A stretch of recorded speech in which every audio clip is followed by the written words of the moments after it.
नमस्कार. आपण पाहत आहात आजच्या प्रमुख बातम्या. महाराष्ट्राच्या राजकारणात प्रभावी ठसा उमटवणारे दिवंगत नेते अजितदादा पवार यांना आज भावपूर्ण श्रद्धांजली अर्पण करण्यात आली. वरळी येथे आयोजित शोकसभेत अनेक मान्यवर, कार्यकर्ते आणि नागरिक मोठ्या संख्येने उपस्थित होते. यावेळी उपस्थितांनी दादांच्या कार्याची आठवण काढत त्यांच्या नेतृत्व गुणांना आणि कार्यपद्धतीला आदरांजली वाहिली. कठोर निर्णय क्षमता, प्रशासनातील वेग आणि विकास कामातील धडाडी या त्यांच्या कामाची ओळख मानली जात होती.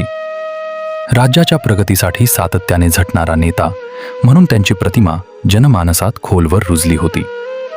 सामान्य माणसाच्या प्रश्नांबाबत असलेली त्यांची संवेदनशीलता आणि कोणतेही काम पूर्णत्वास नेण्याची जिद्द ही त्यांच्या कार्यशैलीची खास वैशिष्ट्ये होती.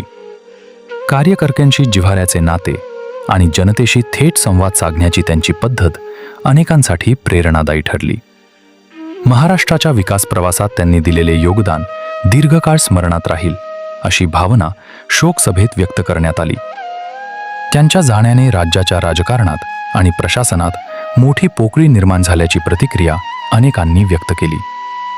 दादांच्या स्मृतींना विनम्र अभिवादन. हीच होती सध्याची मोठी बातमी. धन्यवाद. अशाच ताज्या बातम्या बघण्यासाठी टाइम्स न्यूज मराठी या यूट्यूब चॅनलला सबस्क्राईब करा.